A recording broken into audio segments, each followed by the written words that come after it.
Saudações aos entusiastas do esporte a motor, este é o GP Total, desde 2001, no endereço www.gptotal.com.br. Há muito tempo nas redes sociais, agora você também pode seguir a gente aqui no nosso canal do YouTube, youtube.com/GPTotal. Nossos vídeos vão sempre ao ar nas noites de segunda-feira, sempre trazendo ou os fins de semana de GP, como este é o caso, ou então pautas históricas, coisas que a gente gosta de vasculhar da riquíssima história do esporte a motor, não só de Fórmula 1, mas a gente também vai trazer outros temas aqui que envolvem história de esporte, certamente. Pauta de hoje, Grande Prêmio da Arábia Saudita, circuito de Corniche. Nenhuma novidade quanto ao vencedor, mas muita coisa para a gente analisar. Estou falando, claro, de mais uma vitória de Max Verstappen, e para a gente falar um pouco sobre o que aconteceu, as coisas mais importantes para a gente poder analisar, estou aqui na companhia dos meus queridos amigos João Carlos Viana, da capital cearense, cujo nome não vou proferir, e meu amigo Mário Salustiano, capital paulista. Meu nome é Lucas Giavone, eu transmito aqui da minha querida Sorocaba, interior paulista, e hoje vamos falar sobre o Grande Prêmio da Arábia Saudita. Saudação iniciais aos meus queridos amigos, e eu vou começar com uma pergunta um pouquinho diferente, mas que é interessante e relevante a gente trazer para a pauta. O que vocês acham do circuito de Corniche? Eu tenho uma opinião, quero saber se é uma opinião parecida ou, de repente, contrastante com a que vocês têm. João Carlos Viana, volante é seu. Boa noite, Lucas. Boa noite, Salu. Bom dia, boa tarde para quem está nos ouvindo. Eu acho o circuito de Corniche desnecessariamente inseguro. Ele é um circuito muito veloz, mas tem muitas curvas cegas. Os muros estão sempre próximos. Não, imagine você estar a 320 km por hora, muro do lado, muro do outro. O oval é assim. Não, o oval não é assim. O oval tá só à sua direita, à sua esquerda, não tem muro ali. Então eu acho que é um circuito perigoso, mas o pessoal vai dizer, o automobilismo é perigoso. Mas como fala o Nick Lauda, né, até o filme Rush fala muito isso, né? Mas tem o seu limite, tem todo o seu limite. O que incomoda no autódromo do circuito de rua, né, melhor dizendo, de Corniche, é se essa pista fosse em outro país que não se paga tanto como na Arábia Saudita, será que ele seria liberado, como foi liberado daquela forma na Arábia Saudita? Que não devemos esquecer que na primeira corrida que esteve lá em Corniche, teve um atentado terrorista a poucos quilômetros da pista. Né? Um míssil atingiu um barril de petróleo, não sei se aquele complexo lá petrolífero. Complexo que tinha lá da Aramco ali próximo. Então, assim, será que o circuito que é muito rápido, eu até gosto de jogar no videogame, ele é bem difícil, é bem chato, é bem desafiador mesmo, mas mas ele também é muito perigoso. Será que se fosse em outro país, que não pagasse tanto como os árabes estão pagando, que por sinal já tem um circuito mais enfeitado que jegue de cigano na quermesse, que vai vir em 2026. Será que, se fosse em outro país, esse seguro seria liberado? Pois é, eu tenho uma opinião que talvez não. Você falou muito bem de circuito oval. Circuito oval não tem curva cega, né? Não tem curva Então, cega. é realmente uma coisa que, sim, é um circuito desafiador, é um circuito de altíssima média de velocidade. O pessoal, inclusive, corre, às vezes, com asa de menos arrasto do que muito circuito normal de calendário. Mas eu quero ouvir você agora, Mário. O que você tem a dizer sobre essa pista de Corniche lá na Arábia? Eu, aliás, cumprimento aqui a você, Lucas, o João e toda a nossa audiência. Muito legal estar aqui com vocês para novamente a gente comentar um pouco a respeito aí de uma corrida do campeonato. Eu corroboro a opinião de vocês. Realmente é um circuito perigoso. E a minha visão até a respeito disso é que hoje os pilotos eles seguem tão à risca determinadas estratégias que isso acaba minimizando o risco de um acidente mais grave. Mas isso, como até você e o João estavam comentando, é um circuito que tem uma velocidade média muito alta, com muitos pontos cegos. O pessoal, até nessa questão corroborando o que o João acabou de falar, o automobilismo é um esporte perigoso. Mas atualmente o nível de segurança também é muito alto. Vide até, a gente daqui a pouco fala um pouco do acidente lá do Lance Stroll, que bateu o carro, e o cara hoje em dia bate numa velocidade acima de 200 e sai depois caminhando normal. Mas sim, é um circuito que faz parte do calendário e a gente vê que o que se investe mais lá é fazer aquela pirotecnia, todo aquele jogo de luzes, põe uma corrida à noite, tem aqueles drones lá para, como diz o João, ser mais enfeitado do que penteadeira. E, Você não completou, mas melhor não completar. Não complete a frase, por favor. Aqui a gente tem que Canal de família. dosar um pouco Em nome do decoro, não complete a frase. Isso. Mas a gente até percebe, pela própria dinâmica que aconteceu ontem na corrida, que os pilotos hoje, eles saem e eles improvisam muito pouco em relação à estratégia. Então, quando os pilotos entram num trenzinho, a probabilidade de uma manobra arriscada ou mais ousada acaba sendo minimizada pelo fato que a estratégia que eu preciso seguir é essa ou aquela, e eu não posso fazer isso.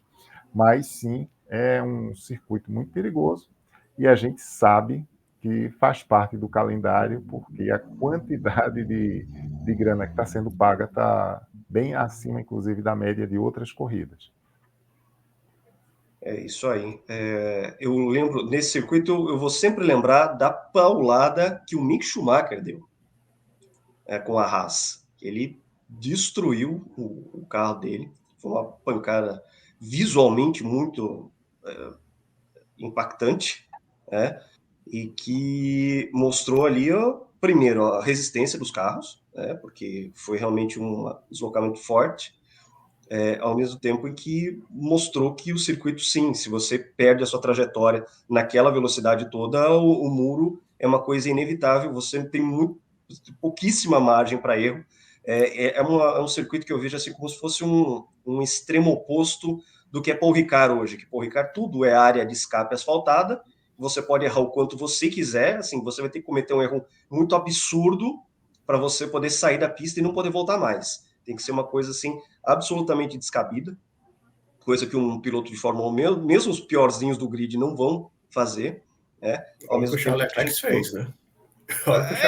Pois o Leclerc ele consegue algumas façanhas assim, que até de repente a gente merece uma análise mais aprofundada dos infortúnios de Charles Leclerc.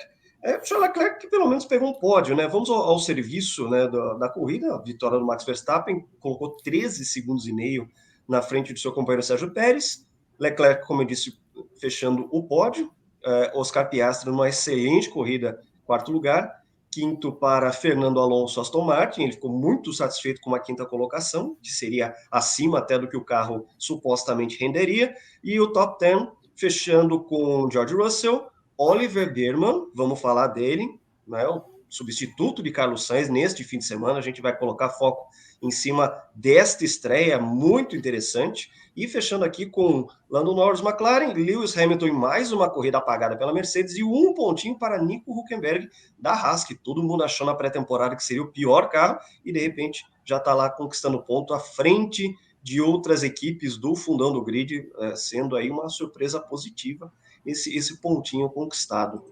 Vamos falar aqui não só de Max Verstappen, a perspectiva dele continua batendo recorde, mas vamos falar um pouco sobre a postura do Sérgio Pérez também, né? Que conquistou 2 segundos lugares que todo mundo olha e fala assim, é burocrático, mas ao mesmo tempo é que, não, ele está sendo pago e é desejável por parte da Red Bull que ele ocupe justamente esse segundo lugar que muitas vezes não foi o que aconteceu no ano de 2023. Começo com você, Mário, a postura de Sérgio Pérez versão 2024. Bom, a postura de Pérez, eu vou fazer um paralelo, é uma crença pela forma como ele não só se portou dentro da pista, mas como ele vem se portando fora da pista, principalmente da dos testes de pré-temporada para cá.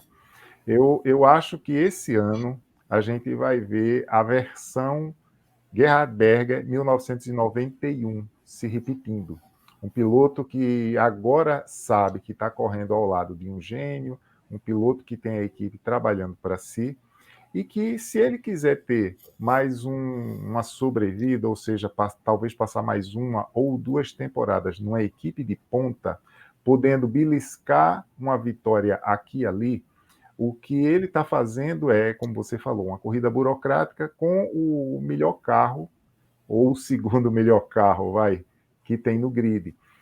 Inclusive, depende do ponto de vista, mas tá certo. Inclusive, se vocês avaliarem na corrida, ele fez o quê? Ele fez uma largada bem agressiva, quase toma o segundo lugar do Leclerc.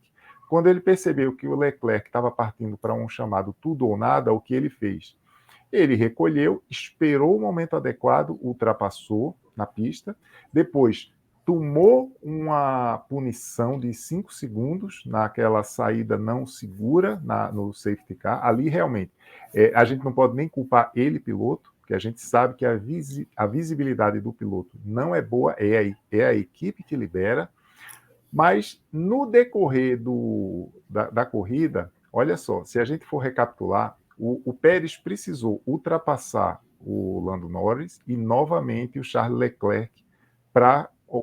Desculpa, foi de forma inversa, não é? Ele passou primeiro o Leclerc, depois o Lando Norris, para voltar a ocupar a segunda posição.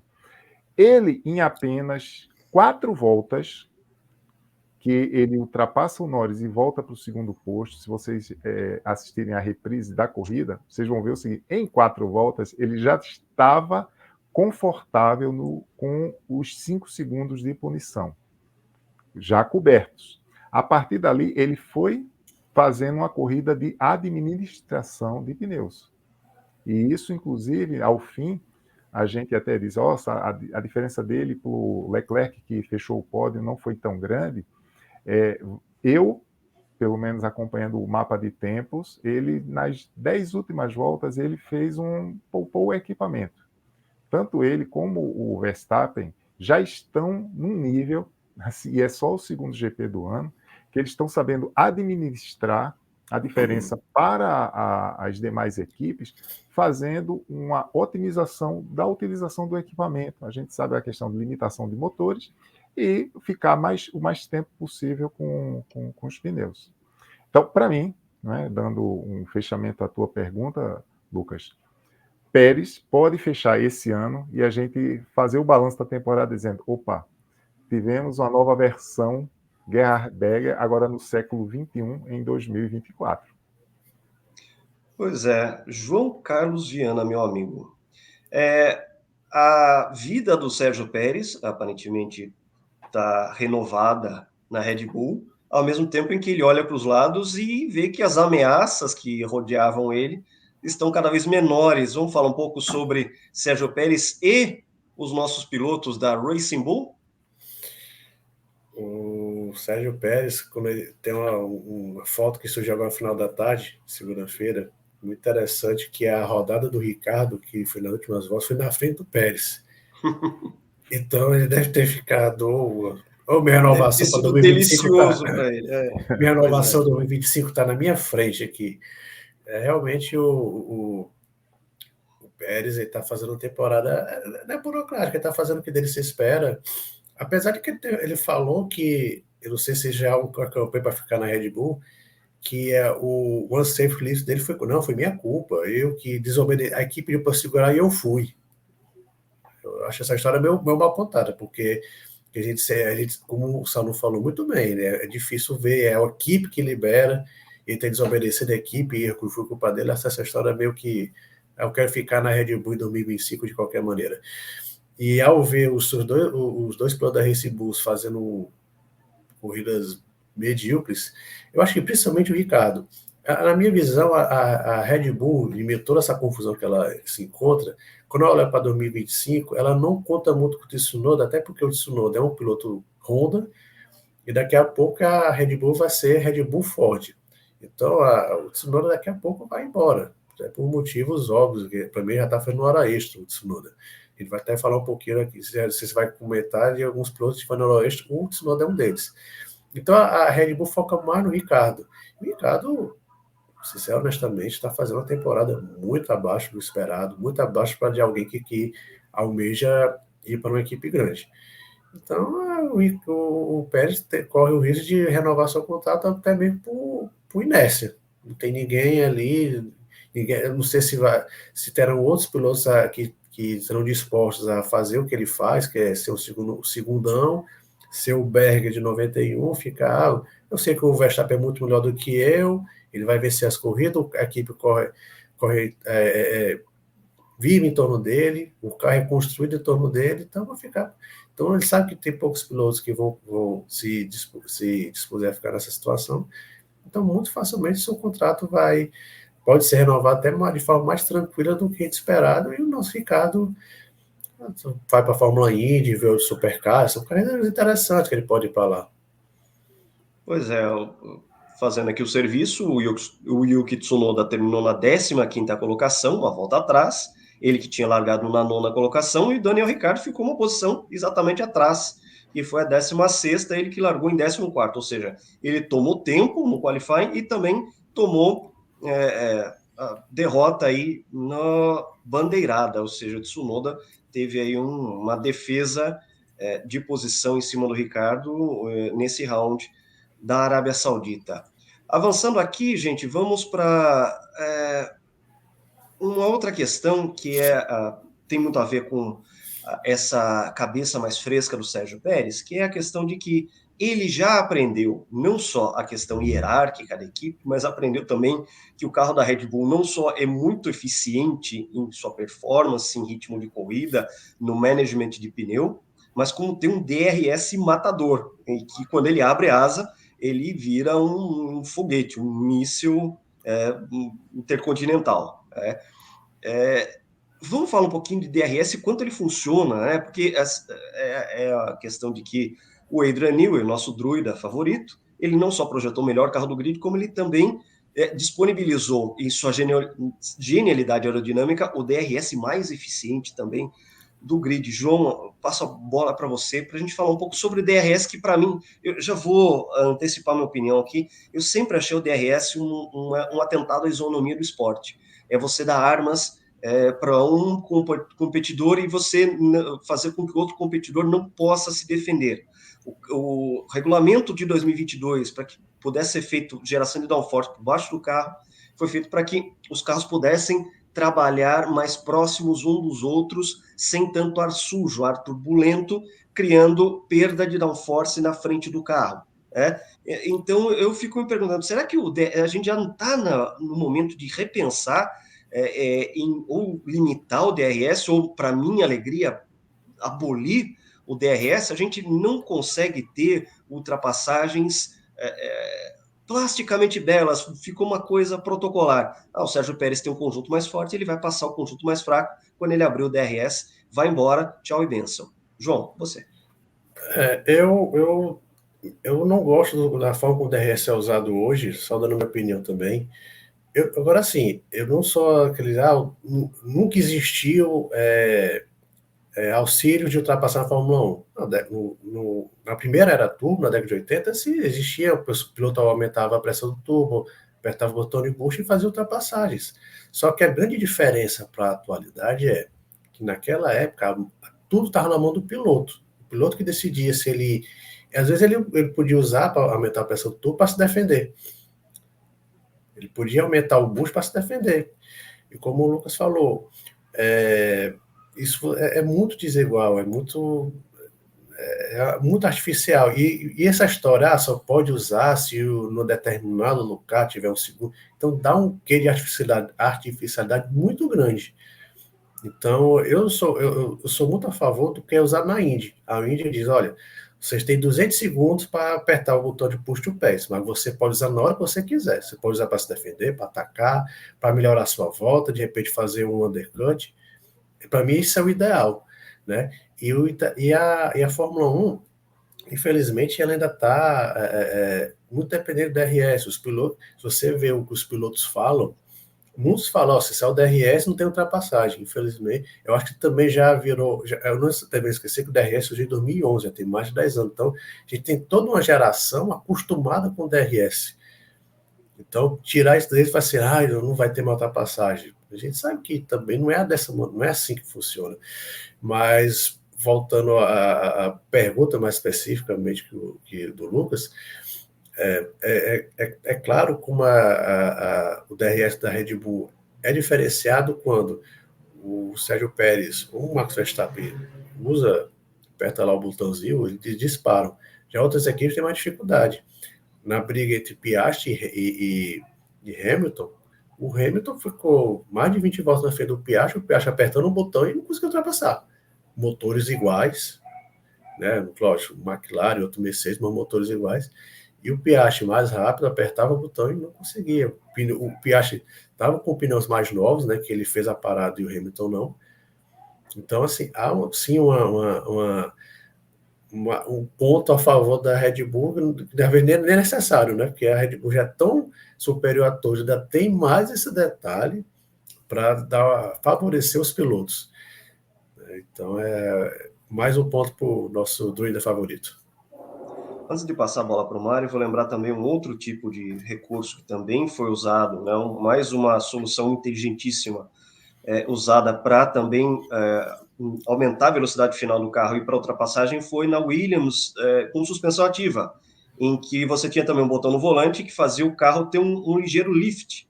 Você erguia um pouco o carro e baixava a traseira para poder diminuir um pouco, né, a eficiência do Venturi embaixo do carro e você ter uma velocidade final um pouco maior ali, de 5, 10, 15 km por hora, que era muito usado pelos pilotos da Williams em 92 e 93 também. Mário, voltando ao assunto do DRS, a sua opinião aí, e também falar sobre a Red Bull, né, que além de ter o melhor carro, também tem o melhor DRS. Isso, até o pessoal, para o pessoal entender, né, está rendendo de 5 a 10 quilômetros a mais em velocidade. Por isso até que está se falando muito dessa solução que o Adrian Newey encontrou, o druida, como bem diz o pessoal. Eu olho por um aspecto, né, que é assim, realmente o DRS, na minha visão, eu diria assim, mais conservadora, de uma pessoa que acompanha há muito tempo a Fórmula 1, eu tenho todas as ressalvas que tanto o meu colega, o Lucas, e o João já comentaram aqui. Aliás, outros colegas do GP Total também comentam isso. Entretanto, a gente vai ter que se acostumar com um aspecto, dificilmente, até pelo tempo que o DRS já está adotado, que a cúpula da Fórmula 1 volte atrás. Por quê? Porque hoje as pessoas se empolgam mais com quantidade do que com qualidade. Quando começa aquele papo, olha, nesse GP teve 200 ultrapassagens. A audiência, em boa parte, ela acaba se encantando com esses números e não com a plasticidade de uma ultrapassagem feita com mais técnica ou não. É evidente que isso não é o que pensa parte dos torcedores, mas uma parte significativa que alimenta a audiência pensa sim. E aí até nos exemplos que vocês mencionaram, da era turbo, do Williams, vale lembrar que a Fórmula 1 sempre foi o pináculo do automobilismo, ou seja, a categoria top, em que soluções inovadoras elas eram encontradas para desequilibrar ou criar uma hegemonia. Então, nesse aspecto, a diferença do que acontece hoje com o DRS é que o DRS foi uma solução burocrática que igualou todo mundo, né? Aí o Adrian Newey vem e até quebra um pouco essa burocracia É mais uma vantagem. Encontrar uma solução fora da curva, que daqui a pouco o pessoal vai começar a copiar. Mas como bem pontuou o João, na época do turbo o pessoal aumentava a pressão. Só que, por exemplo, a Renault até acertar o motor turbo dela naquela era, a BMW, eles também tiveram corridas bem catastróficas. O que eu chamo a atenção, Lalo, é porque assim, naquela época era tudo na mão do piloto. O piloto podia usar na hora que ele quisesse. Ele sabia que se ele aumentasse muita pressão, daqui a poucas voltas ia ter uma fumaça branca no retrovisor dele, do tubo estourado. Isso. Então, mas o piloto tinha que ter essa responsabilidade, mas era do piloto. O piloto tinha que saber administrar isso. Eu até concordo muito com o que você falou da solução que a Fórmula Indy adota. Eu acho que o DRS teria um elemento de, vamos até usar um termo mais contemporâneo, de emoção, trazer emoção. Se ao invés de a gente imaginar, nesses 2 ou 3 pontos do circuito o piloto vai usar, que isso passasse a ser uma decisão do tipo, olha, você pode abrir o DRS 30 vezes ao longo do GP. Aí isso criaria um suspense, porque a gente veria um piloto decidir, por exemplo, 3 voltas não usar e guardar essa, digamos assim, carta na manga para usar num momento que estrategicamente fosse mais favorável. Se o pessoal fala em emoção, eles têm que apimentar a coisa, dando a incerteza tanto para nós telespectadores, como para os pilotos que estão ali na competição, qual é o momento que A, B ou C vai estar usando o equipamento. É uma solução até simples, né? Vamos ver se... É o que eu estou falando. E outra coisa, fica na mão do piloto. O piloto que vai decidir. Aqui vai ficar falando, pode falar, o fulano tem menos DRS que você, tem mais, mas cria uma emoção. Mas do jeito que tá, cara, é aquele negócio. Eu sempre falei, é uma ótima ideia, mas sendo extremamente mal administrada pela Fórmula 1. Até eu não sei se vocês se atentaram, falando sobre isso, quando o Leclerc, quando acabou a corrida, né, porque ele fez a melhor volta na última volta, ninguém esperava por isso, pelo tipo de motor que ele estava usando, já pelo histórico da Ferrari de terminar uma corrida com os pneus desgastados. Ele foi até um cara muito honesto e franco quando disse, olha, eu acabei tendo sorte porque um piloto estava à minha frente e eu podia usar o DRS na última volta. Isso me ajudou a fazer, acho que foi 1 centésimo ou 2 centésimos, que ele fez um tempo melhor que o Max. Quer dizer, se também isso fica como uma coisa na mão do piloto e ele usa quando ele quiser, vai trazer mais emoção, já que se fala tanto sobre isso, né? Vamos defender essa tese. Entretenimento. Eu acho importante a gente falar um pouco sobre a Ferrari, a questão do Leclerc, porque a Ferrari ela apresentou um bom desempenho com pneus duros, o que era virtualmente impossível com os carros de 2023 e 2022 também. O carro rendeu muito bem com pneus duros no stint final da corrida, a ponto, inclusive, do Leclerc poder ter feito essa volta mais rápida. A Ferrari acaba se apresentando destacadamente como segunda força entre os construtores, né? Eu acho que, não sei se vocês têm alguma consideração quanto ao Power Ranking que a gente tinha feito na rodada de estreia, que foi o Grande Prêmio do Bahrein, se mudou alguma coisa na concepção de vocês. Red Bull muito à frente, Ferrari segunda força, e vindo as seguintes ali, com a Mercedes e a McLaren, de repente, alternando forças, a Aston Martin como a quinta e o fundão como fundão, a não ser pelo caso da Haas, por exemplo, que já ganhou um pontinho aí na frente de outras concorrentes lá do lado B do grid. O que me surpreende nesse Power Ranking, acho que a única consideração que eu tenho a fazer é que a diferença entre as 5 primeiras para 5 últimas está muito grande. Se ninguém abandonasse de Red Bull, Ferrari, McLaren, Mercedes e Aston Martin, se ninguém abandonar, esquece, o pessoal de trás não pontua, não. Bom, vai escorrer um pouquinho de veneno aqui da minha boca. Pelo menos o 10º lugar a turma pode sonhar, que o Lance Stroll terminar uma corrida é complicado. Eu já ia chegar nesse assunto, você já inaugurou, que é a questão da equipe Alonso Martin, digo Aston Martin. Então, que Lucas, teve mais uma vez aí, ou seja, o 10º lugar, de repente, o pessoal pode... É possível. É possível. Uma questão até que eu queria, antes de você passar para essa pauta, que eu queria falar sobre as top 5, é que eu estou achando, já no segundo GP, que esse ano está ficando muito claro qual é a posição de cada uma, diferente do ano passado. A Red Bull, ano passado, começou, era vista como favorita. Ninguém imaginava que fosse fechar a temporada só não ganhando um GP. Esse ano ela entra como franca favorita e, para nossa surpresa, ela não só está sendo franca favorita, como está sendo com uma superioridade avassaladora. Agora, a segunda força, a terceira, a quarta e a quinta, me parece que está muito prematuro a gente estar na segunda corrida. Isso já está ficando tão evidente, como vocês dois já pontuaram, né? Só vai estar sobrando para o resto do grid a disputa aí, talvez pelo 10º lugar. Isso se o Stroll de repente não fizer uma corrida e conseguir terminar e pegar lá o 10º lugar dele. Acho que o pessoal fica esperando só esse circuito de rua, né? Tem um muro perto, aí é mais fácil o lance, o Stroll dar uma estrolada, aí já viu, né? Isso. Pois é, eu fico me perguntando o que vai ser a situação da Aston Martin de médio e longo prazo, com essa situação em que o filho do patrão não está performando bem, mas ele é filho do patrão, o patrão não sabe o que fazer com o filho, o outro piloto ao lado é um gênio do esporte a motor, que escancarou que o filho do patrão jamais vai ser qualquer coisa no esporte.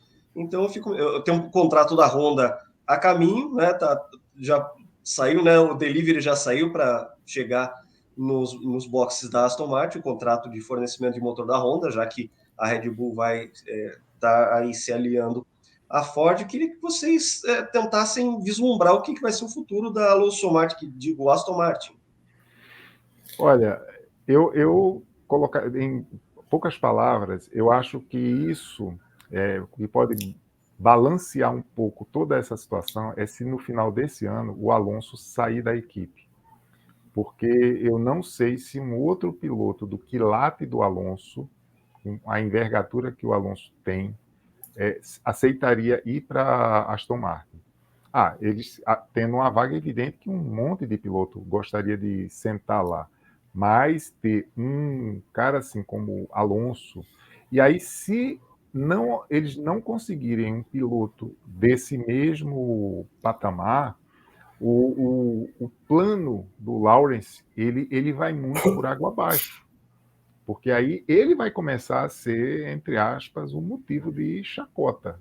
Pelo menos é isso que eu acho, porque aí já pensou se Alonso carregando o carro nas costas e fazendo a pontuação para ele ser a quinta força é uma coisa, mas se ele substitui o Alonso por um piloto que também começa a não entregar resultado e ele começa a perder espaço para as 5 outras equipes que estão compondo hoje o fundo do grid, isso pode desequilibrar um pouco essa questão. E papai talvez olhe assim e diga, opa, eu vou perder muito dinheiro. Porque hoje uma coisa que pelo menos sustenta ele é a marca, que como indústria, como brand, como falam os publicitários, vale muito. E ele é um empresário, ele está bancando a carreira do filho, mas ao mesmo tempo, onde ele colocou a mão, a fama dele é de um empresário bem-sucedido. Aí será que ele consegue, sem um Alonso, suportar talvez possíveis chacotas de carro em fundo de grid? Essa é, para mim, o que pode mexer nessa equação. Eu acho verdade. que Só uma parte que o Lawrence Stroll ele é um grande especialista em branding, né? De pegar marcas que estão ali meio esquecidas, meio desvalorizadas, meio empoeiradas, meio capengas e trazer o brilho dessas marcas de volta. Ele que ficou bilionário justamente nessa situação. Acho que vale a pena a gente poder ressaltar isso, e é o que ele tem feito, inclusive, com a própria marca Aston Martin, a parte do que é a equipe da Fórmula 1. Ele que tem feito um trabalho justamente nisso, de recuperar os melhores dias, os dias de glória do nome Aston Martin, que é um nome histórico do esporte a motor, vencedora de 24 horas de Le Mans, o carro do James Bond, enfim. É uma marca que ela tem um valor muito alto, e a gente sabe que o Lawrence Stroll, tem essa pegada. Desculpa te interromper, João, mas eu achei que valeria a pena a gente destacar esse aspecto do Lawrence. Não é só o pai de piloto, mãe de Miss, ele tem essa pegada empresarial que é muito agressiva e fez dele bilionário. O Saulo falou muito da parte de chacota, né? Que realmente daqui a pouco a Aston Martin não vai ter mais ex-campeão no grid para ficar sendo coach do Lance Stroll. Mas eu acho que mais complicado do que a chacota vai ser a pressão da Honda e da Aramco. São dois patrocinadores gigantescos que estão investindo muito dinheiro na equipe e tá vendo um piloto sendo muito abaixo do outro, só que esse piloto é intocável. É que eu sempre falo, é o voivoda da Fórmula 1, um cara totalmente acomodado, pode acontecer o que for, vai ficar ali o resto da vida. Então é uma situação muito complicada, mas a gente também não deve se esquecer. O Lawrence só está nessa, lógico, pelo dinheiro. Vocês falaram do brand, mas também ele está ali por um filho. Não é segredo. Então, aí fica aquela dúvida. Pô, o Lance sai da Fórmula 1. Será que o Lance vai continuar na Fórmula 1? Não sei. Pode acontecer ali, não. Já acabou a minha brincadeira aqui. Eu pego a viola e vai embora. Então isso seria muito prejudicial para a equipe. Né? Então é uma situação muito delicada que mais para frente a gente vai ver o que vai acontecer. Próximo assunto, meus amigos, Ferrari. A gente teve o pódio do Charles Leclerc, essa afirmação da Ferrari como segunda força, um carro que pelo menos maneja muito melhor a questão do desgaste de pneus, mas eu acredito que o grande destaque do fim de semana chama-se Oliver Bearman, um piloto inglês da Fórmula 2 que foi chamado às pressas para assumir o cockpit da Ferrari, porque o Carlos Sainz Jr. ele teve uma crise muito forte de apendicite, daquelas crises que não tem jeito, você tem que ir para cirurgia. Até circulou nas redes sociais uma imagem muito interessante, Carlos Sainz pai também passando por essa mesma situação décadas atrás, tal pai, tal filho. Mas a gente teve a estreia, então, desse garoto, que foi um garoto de 18 anos, ele é de 2005, a gente se sente até um pouco velho ao dizer a idade desse garoto. 2005 estava na faculdade aí já. Então, eu confesso para vocês que foi a primeira vez que eu virei para mim mesmo e falei assim, eu tenho idade para ser pai desse piloto.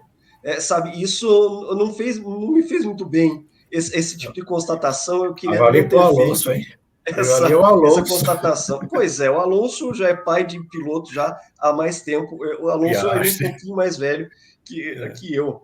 Mas assim, o garoto, 18 anos, piloto de Fórmula 2, foi chamado no meio do caminho, pegou o bonde andando, fez a sua estreia e fez sua estreia nos pontos, fazendo uma corrida sólida, sem erros, sem nervosismo, totalmente assim, frio, né? Ele foi um funcionário exemplar, de chegar e falar assim, olha, vai lá, faz o seu, e o moleque chegou, fez o dele e chegou numa ótima posição nos pontos, 7ª colocação, sem ter tempo de pista com esse carro. Eu queria que vocês falassem um pouco dessa estreia incrível desse garoto, que foi realmente um dos pontos altos deste fim de semana. Eu acho que o ponto mais importante do homem urso, né, o Bearman, ter estado tão bem na Fórmula 1, é que acaba um pouquinho com aquela história que 2023 para 2024 foi a primeira vez na história da Fórmula 1 que não houve nenhum estreante. Não houve 23, 24, os pilotos que terminaram 23 foram meses que começaram 24. Porque vimos que achar, esses carros são tão complexos que precisam de pilotos com experiência. E o Bearman chegou 18 anos, ele já tinha testado o carro, ele tinha testado até a Haas, ele tinha feito o primeiro tênis liso com a Haas. Então ele não é um cara totalmente, vou dizer aqui uma palavra que vocês possam falar, totalmente cabaço no carro de Fórmula 1. Mas ele chegou e fez um trabalho muito decente. E outra coisa, ele chegou em 7º com só o Norris e o Hamilton chegando nele, e ele não errou. E a Ferrari dizia, estão chegando, eles vão chegar em você. Ele não errou e chegou na frente dos dois caras que muito... O Hamilton nem precisa dizer, né? Os números falam por si só, e o Norris também é um piloto muito jovem também, mas muito conceituado. Eu acho que o mais importante foi isso, né? Que demonstrando que os jovens têm uma leva de jovens pilotos pedindo passagem. E quando a gente olha para o outro lado, pilotos como eu citei aqui, o Ricardo, até mesmo o Hülkenberg, que fez um trabalho legal, marcou o ponto da Haas, já está vai completar 37 anos. O Kevin Magnussen passou dos 30, já está desde 2014 na Fórmula 1. Então, assim, tem alguns pilotos que já deu, né? Hora extra. Isso escancara bastante que hoje a questão é, a Fórmula 1, os dirigentes da Fórmula 1 estão, de fato, preocupados em estar renovando, dando oportunidade a jovens talentos.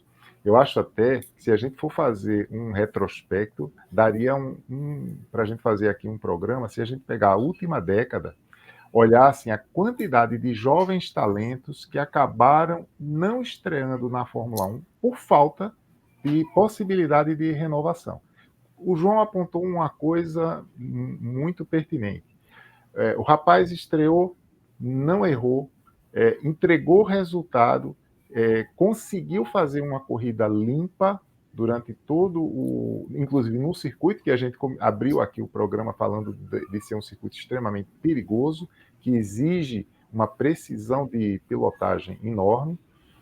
E quantos talentos a gente está vendo aí nas últimas 5, 6 temporadas que ficam aguardando uma brecha, acabam sendo piloto reserva, inventaram esse eufemismo, na minha opinião, só para dizer assim, olha, vamos pegar o fulano, que é um talento, foi campeão da Fórmula 2, botar aí no cockpit para correr uma sexta-feira, ser um piloto reserva e, eventualmente, cobrir uma lacuna de uma eventualidade, como essa do Sainz nessa última corrida.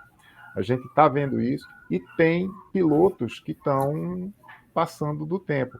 Só que aí a gente acaba procurando analisar por que esses pilotos estão passando do tempo e as equipes estão segurando. Também muitas vezes é por uma questão de conveniência, do tipo, a própria Haas, para não ser tão enfático contra a diretoria da Haas, eles, quando fizeram aquela aposta de botar 2 jovens, tiveram uma baita conta de funilaria no final do ano de tantas batidas.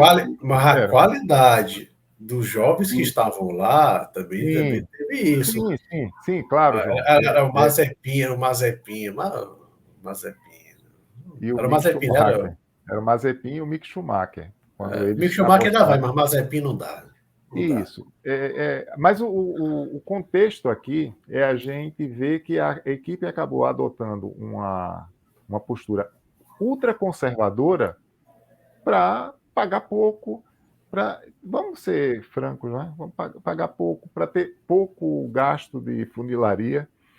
E tem uma coisa que a gente até, para fazer também um contraponto, o Nico Hülkenberg deve muito o ponto à baita estratégia que foi adotada pela Haas quando o Magnussen sofreu tanta punição que disseram, puta, fica aí e segura essa turma para o Hülkenberg fazer a troca e voltar com pneu novo. E é interessante que, será que um piloto menos maduro teria cabeça para ouvir uma ordem dessa e fazer o que o Magnussen fez? Não só ele teve que segurar a turma, como ele já sabia de antemão que ele estava fazendo aquilo única e exclusivamente para favorecer o companheiro de equipe. Mas, enfim, mas no balanço, falando da estreia do Bergman, foi uma das estreias mais promissoras, eu acho, que dos últimos 5 anos. 5 a 6 anos. De fato, eu não peguei dados mais refinados para estar falando isso. Estou aqui fazendo uma puxada de memória. Espero não ser pego de surpresa aí pela minha memória. E aí a gente já começa até a pensar o seguinte, putz, o rapaz fez o que fez, quando é que ele vai ter outra chance de sentar num carro de Fórmula 1 para pôr esse talento todo para se desenvolver, para não ir para um carro de fundo de grid e só fazer composição em grid. Então, pois é uma questão de que sim, existem vários pilotos aí fazendo hora extra, até uma das coisas futuras que a gente pode fazer é pegar o grid inteiro e eu falar ao piloto, fulano de tal, hora extra, sim ou não? E vocês, sim, não. Hoje a gente não vai fazer esse exercício, que assim, vai me parecer muito divertido fazer, mas a gente vai seguir aqui com a pauta. Essa pauta fica guardada direitinho na gaveta aqui, porque me parece muito divertido esse exercício. Tá? É um exercício, inclusive, para acalorar discussões, porque vai ter argumentos para sim e para não nessas horas extras. Alguns vão ser, evidentemente, unanimidades, mas a gente vai seguir aqui com a pauta. A gente já fica com essa guardadinha na gaveta, porque a gente ainda vai fazer no põe, momento Lucas, certo. Põe essa pauta e a gente aprofunda um pouco a pesquisa para ver nomes que poderiam, nos últimos 5, 6 anos, terem composto o grid e estão aí esperando uma vez. Alguém bater, alguém ter apendicite. E é claro que na nossa agonia de não ver piloto brasileiro, o nome do Felipe Drogovic é o primeiro que aparece, né, numa possibilidade dessa. Né? E agora a gente vê um piloto talentoso como esse, o Berman, mostrando absoluta aptidão a assumir um carro de grande performance, como é o da Ferrari, e de fazer o trabalho dele. A gente tem muitos contratos vencendo para 2025, e a gente espera, sim, ter uma grande renovação nesse grid, porque tem muita gente fazendo hora extra. A gente vai fazer esse tema de hora extra, mais hora, menos hora. A gente está guardando essa pauta e a gente vai tirar lá da gaveta no melhor momento possível.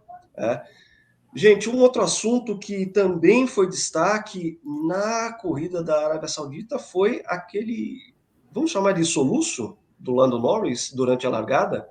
E fica a pergunta: se ele não fosse inglês, será que ele seria punido? Opinião de vocês. Para mim foi fazia muito tempo que não via um negocinho, uma coisa tão gritante.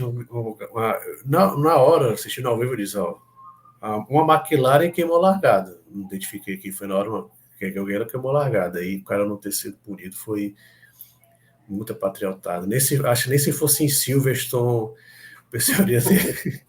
Foi muito feio, cara. Muito feio. Que o pessoal falou, não teve vantagem. Mas, cara, queimou a largada. O regulamento é claro quanto a isso.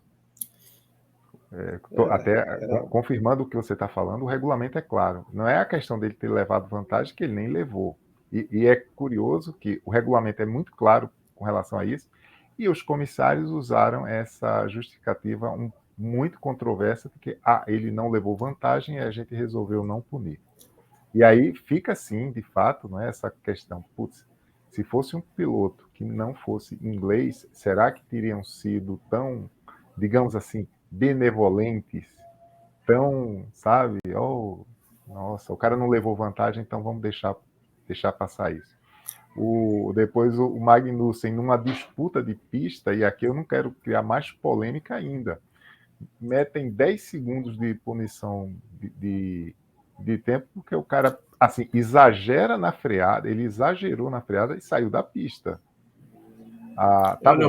Eu acho que a primeira punição do Magnussen não foi aquela freada com o Albon, que os dois saíram da pista, mas porque ele estava por dentro e foi tentar fazer uma curva mais, né, foi fazer esse movimento e imprensou o Albon no muro, e os dois foram para fora da pista.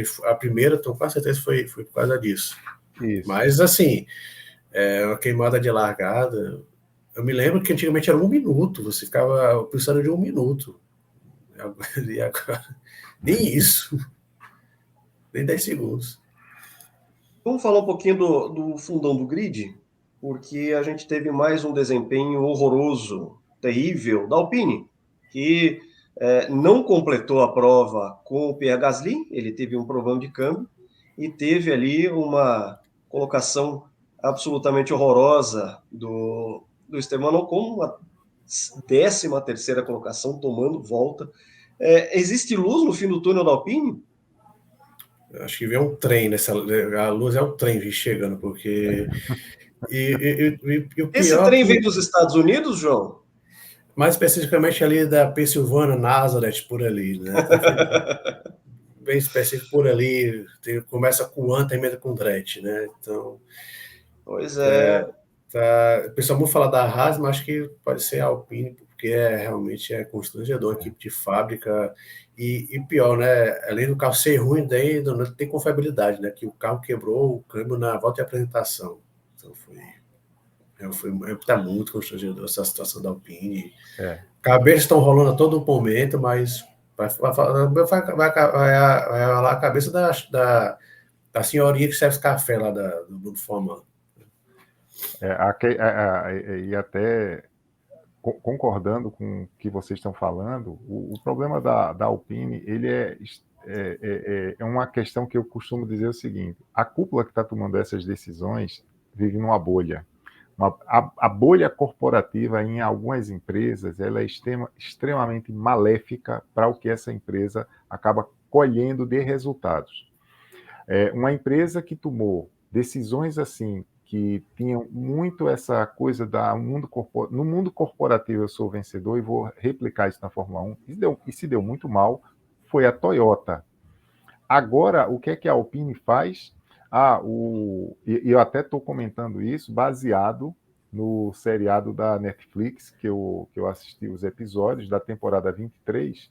Quer dizer, a primeira decisão que eles tomaram ano passado de botar 2 pilotos que já chegaram se bicando, ninguém apaziguou o ânimo do Gasly e do Ocon. Pelo menos isso foi escancarado um pouco na série da Netflix.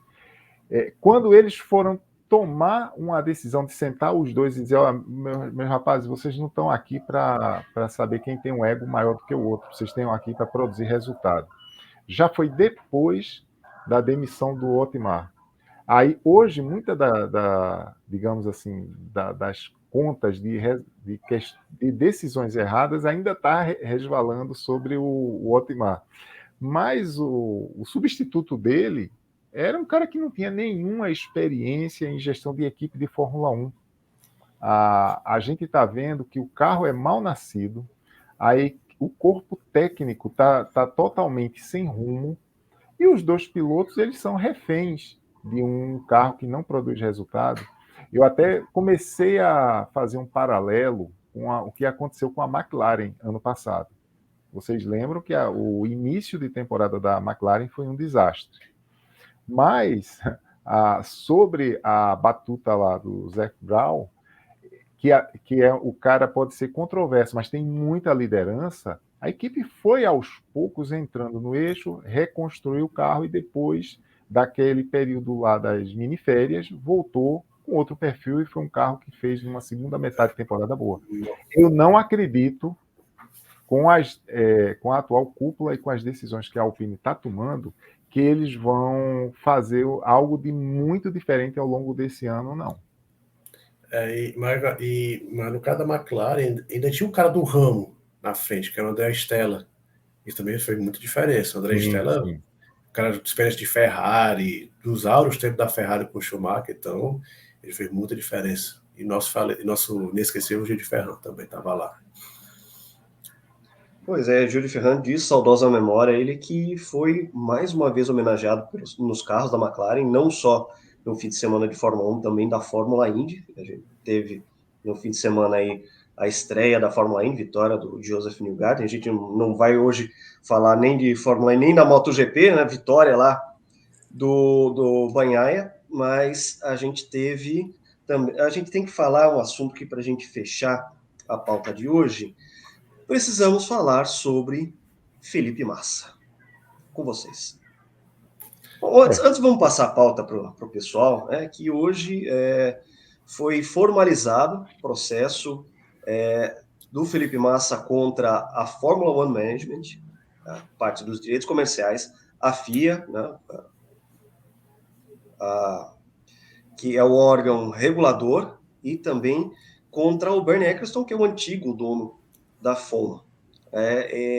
Queria que vocês falassem um pouco sobre Felipe Massa. Se vocês não quiserem falar, também vou entender da parte de vocês. Eu só acho que a gente precisa falar sobre Felipe Massa e suas demandas judiciais. Abrindo, inclusive, essa pauta, hoje eu li a respeito do processo que ele abre. Como isso vai para uma esfera jurídica, eu acho, pelo menos eu vou tomar a seguinte postura: esperar agora, aguardar o que a justiça vai tomar de decisão, porque vai ser algo que talvez seja imprevisível. eu sempre opinei, não sei se aqui no canal eu cheguei a comentar isso, mas na minha opinião, o que aconteceu há 16 anos atrás, praticamente, não deve ser mexido. Porque, para mim, tá, um campeonato de Fórmula 1 não é feito apenas por uma corrida. Então, é muito, digamos assim, conveniente, essa é a minha opinião, fazer um filtro apenas para o que aconteceu naquele GP, sendo que o outro postulante ao título, Hamilton, ele e a equipe dele não se envolveram naquela, digamos assim, ação descarada que a Renault fez na época. Um outro aspecto é, se digamos assim, no fim de semana que aconteceu aquilo, a FIA tomasse uma atitude, é provável, isso é especulação, não existe um achismo, mas eu vou levantar a seguinte possibilidade. A McLaren tomaria talvez uma estratégia diferente nas corridas restantes. E aí talvez o Hamilton fosse campeão sem polêmica. Para mim, essa questão pode ser que a justiça dê razão e decrete o Massa campeão, mas, pelo menos para mim, isso vai acabar maculando a carreira dele. Porque, por exemplo, se a gente pegar na história da Fórmula 1, o Stirling Moss não foi campeão de Fórmula 1, mas sempre entra na relação dos 10 maiores pilotos da categoria, pela postura que ele teve sendo vice-campeão. Eu achei a atitude de Massa, eu estava em Interlagos no dia que houve a corrida em que o Hamilton foi campeão só 20 e poucos segundos depois, achei de uma dignidade gigante. Isso, para mim, tornaria ele talvez o segundo melhor vice-campeão da história da Fórmula 1. É um direito dele, então eu também não posso questionar ele como pessoa, o fato dele estar indo hoje buscar essa reparação. Eu vou aguardar o desdobramento do que a justiça vai decidir para talvez elaborar uma opinião diferente. Bom, é um assunto muito complicado, muitas variáveis, não é uma equação tão simples assim. Mas o Salu, ele assim, foi muito pertinente em vários aspectos, principalmente na parte que não é tangível. O que vamos lembrar do Massa, se, por exemplo, daqui a algum tempo a justiça inglesa bate o pé, não, o campeão de 2008 é o Felipe Massa. Como é que ele vai ser lembrado? O cara que foi campeão depois de 16 ou 17 anos, que não sei quanto tempo vai durar esse processo, por algo que o Hamilton não teve nada a ver. Então, assim, a Fórmula 1, ela só tem um asterisco nos seus 73 campeões, de 1950 a 2023. Foi o título de 1970, e que lá Jochen Rindt estava o único campeão pós-morte da história da Fórmula 1. É o único asterisco que a Fórmula 1 tem. Aí o Massa, por motivos de vaidade, vai ter lá, em 2008, campeão, depois de 16 anos, através do tapetão, ou como o pessoal gosta do futebol falar, foi campeão no fax. É muito ruim, eu acho que o Massa está dando... a gente estava, o Marcelo falou agora em bolha. Então, muitas dessas pessoas, dessas personalidades, eles vivem dentro de bolhas. Então, para o Massa estar chegando à conclusão que eu vou atrás dos meus direitos, porque o Bernie falou numa entrevista que já sabia, em 2008, já sabia que podia ter revestido aquela situação, e eu vou botar na justiça, até o Bernie falou agora, um pouquinho a gente entra na gravação, que se eu fosse o Massa, eu faria a mesma coisa, ele deveria me processar. Eu não sei se o Bernie falou isso de forma irônica, né? O Bernie é um cara que dá declarações meio que... Ele não dá declarações sem nó, mas, na minha opinião, o que o Massa está fazendo, que é desenterrando esqueletos depois de 16 anos, algo que, sério, honestamente, muito não é legal. Vai abrir precedentes perigosos, não apenas na Fórmula 1, mas em vários esportes. Há 30 anos atrás, teve alguma irregularidade, eu quero voltar atrás porque eu quero ser campeão mundial de esqui.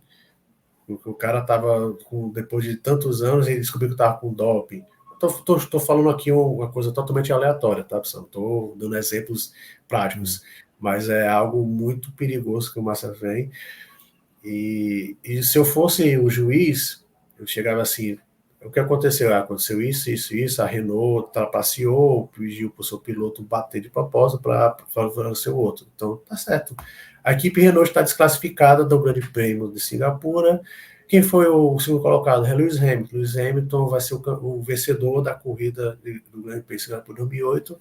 E eu adivinho o que acontece? O Lewis Hamilton continua campeão em 2008. Olha, eu não fiz o exercício.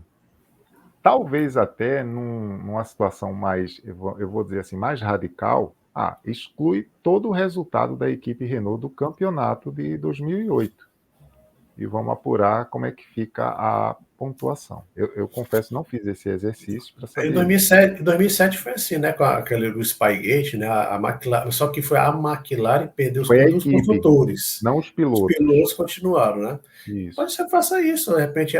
Agora, a FIA, acho que a FIA está se confiando muito que não vai acontecer nada, porque ela poderia ter falado alguma coisa, né? E ela permaneceu em silêncio, está em silêncio até agora, digo de passagem. Olha, não sei se é excesso de confiança ou talvez um zelo para preservar e não começar uma guerra, que assim, a mídia vai acabar se alimentando disso, tomando partido. A FIA está lá quieta, não alimentando isso.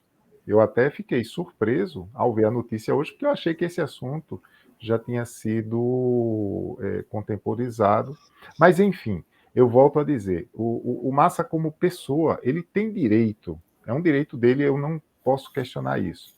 A única coisa é também apontar algumas contradições que houveram ao longo desse tempo, que primeiro ele queria uma reparação histórica. Hoje já se fala numa indenização por danos. E aí, assim... Milionária, viu? Não é indenização de R$5. Começou falando em alguns milhões, já ultrapassa centenas de milhões, e nesse aspecto, isso acaba tirando um pouco, sabe aquela questão do tipo, olha, eu fui o campeão moral, tá bom, passou já 16 anos, a gente não pode voltar atrás no tempo, sou o campeão moral, quero ser reconhecido por isso. Pode ser entendido isso. Agora, quando já começa essa conversa de não, eu perdi tantos milhões de contrato, isso, aquilo. Ora, sem querer também aqui especular, como é que ele poderia prever, ou ele não, a equipe que está dando suporte a ele, poderia estar prevendo isso? Teve aquele infeliz acidente da mola em 2009.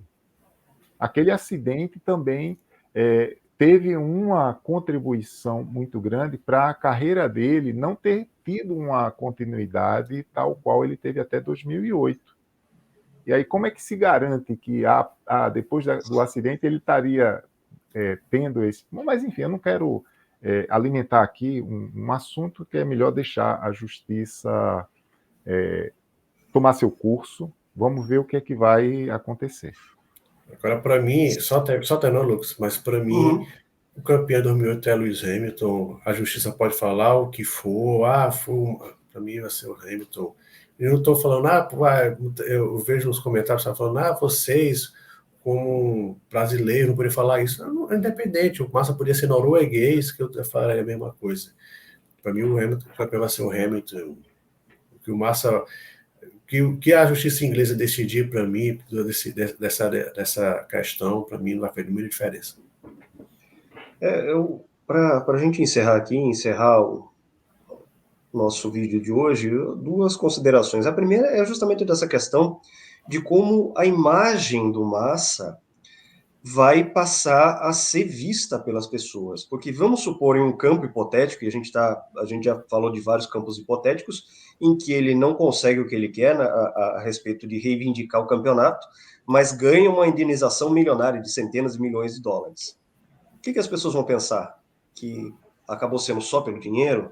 Ou então que ele é um cara que não saberia perder, ou que está tentando tirar um título de um piloto que não teve a ver com a trama conspiratória? Eu me preocupo muito com a imagem do Massa, e ao mesmo tempo a gente a gente pode pegar como exemplo o que foi o Vanderlei Cordeiro de Lima na Olimpíada de Atenas 2004, em que teve lá o padre maluco, que impediu ele na maratona, enquanto ele liderava. Aquilo ali, evidentemente, tomou tempo dele, concentração dele. Ele chegou na terceira colocação e chegou voando. Ele chegou em paz com ele mesmo.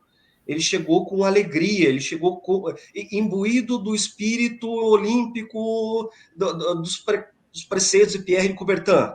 E ganhou a medalha Pierre de Coubertin por causa de seu exemplo, pelo sentimento, por tudo que ele passou, diante daquela situação em que ele claramente foi prejudicado, e que a sua reação de um grande esportista, de uma reação de grandiosidade, rendeu para ele uma imagem muito superior à medalha de ouro que ele perdeu. Ninguém sabe ele que é a medalha de ouro que ninguém tem. Ninguém sabe que é a medalha de ouro. Ninguém sabe que é a medalha. Quem foi o vencedor da Olimpíada de 2004 da maratona? Ninguém lembra. Ninguém sabe. Ninguém lembra. O Vanderlei Cordeiro, ele, para usar uma palavra pouco usual nos dias de hoje, ele foi magnânimo da derrota. E isso tornou ele um vencedor. Então, se alguém não sabe o que significa magnânimo, pesquisa aí no Google que vocês vão entender que nem sempre quem vence é lembrado na história como o grande campeão. Porque a atitude que você tem no pós-resultado diz muito a respeito da tua postura, da tua magnanimidade perante o resultado. É isso aí, gente. Com essa consideração, não podia ter melhor consideração para a gente encerrar aqui.